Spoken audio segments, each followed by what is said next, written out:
The حنظلة is another attempt to bring both humanitarian and medical aid, but more importantly, the solidarity and the conscience of the thousands of people who have come here to the port to greet and support this boat, and also the millions of people across the world who are watching the horror of the genocide in Gaza and who are saying not in our name.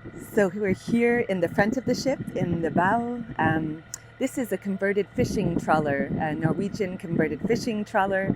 And although it looks quite small, there's lots of space in it in which there is humanitarian aid stored.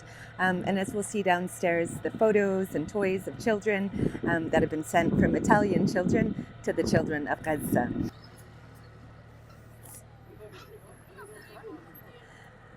So on our left on shore, we have a whole group of Italian high school children or young people who have come to visit the boat.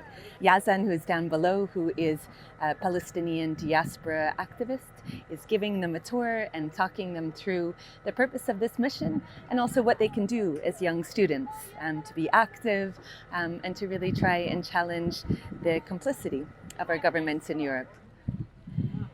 Here we have the captain's bridge. Here we have the back of the boats. We have a rib, which is one of the lifeboats. There are three. This is oftentimes where we hold our meetings in the evening when it's not too hot, because it gets very, very hot on the boat.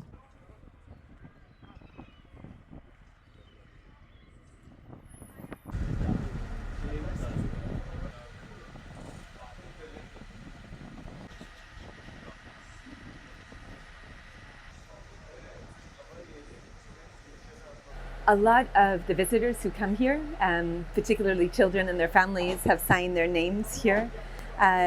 There's a few names down here. If you look at here, Aisha and Ines and Laura, they were a Tunisian-Italian family, and they came with all of their savings in three little jars full of coins that they said they wanted to go to Gaza. These are messages down here from healthcare workers, from Dr. Sui Ang. She was a medic on the Auda flotilla in 2018 and is one of the founders of Medical Aid for Palestine. Here we have our bathroom. Showers are very limited on board. People generally have to rely on wet wipes because there isn't enough water for showers for 20 people until Gaza. These are the sleeping quarters. There's 12 bunk beds down there, wooden bunk beds. And then at the front of the boat is where we have our humanitarian and medical aids.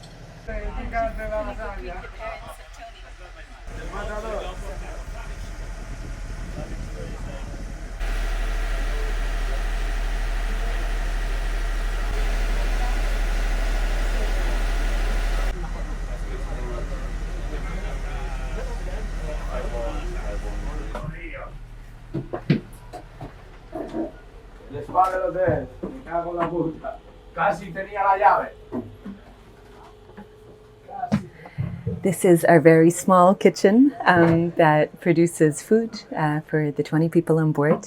And our beautiful 70-year-old chef, Vigdis, who is Norwegian and who has become the grandmother of the world, cooks in here.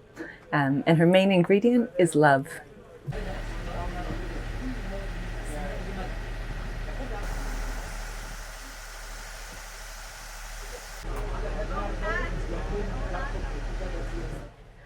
So this is the mess, which is a mess today. We've had many visitors. This is where everybody eats.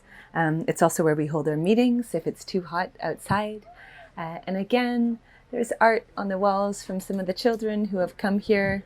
It says Palestina Salento, where we are.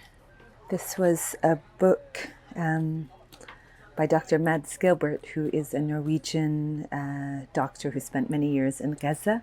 I met him there in 2008 and 9 during the Kassel massacres when he was working in hospitals and I was working as an EMT on Palestinian ambulances with the Palestinian Red Crescent. So in here and in other parts of the ship, there's also art from children who come to visit us.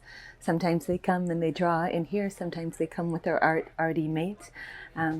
This was from a little child last night who drew our boat and a rainbow and the Palestinian flag. And it says, like good voyage. And this is a plant that was brought to us, a cactus, last night by a farmer. And she said that if we get to Gaza, that she wants this planted in the Gaza as something from Italy.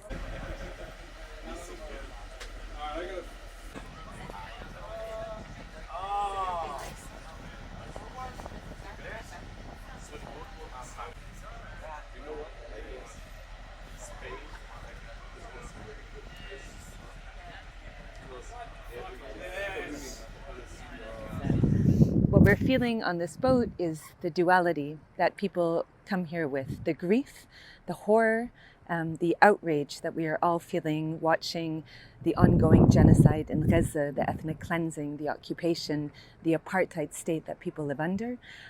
But there is also so much hope. And we feel that these boats capture the public imagination because they represent something in motion. After almost 2 years of demonstrating and trying to raise our voices collectively across the globe, we're seeing that we need to escalate. We need to take some of the risks that Palestinians do just to survive every day.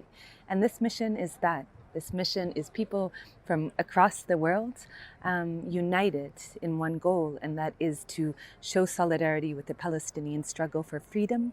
And the focus also of this mission is on the children of Gaza, the beautiful, precious, irreplaceable lives that are being massacred on a daily basis. So we say no to genocide and no to infanticide within that genocide.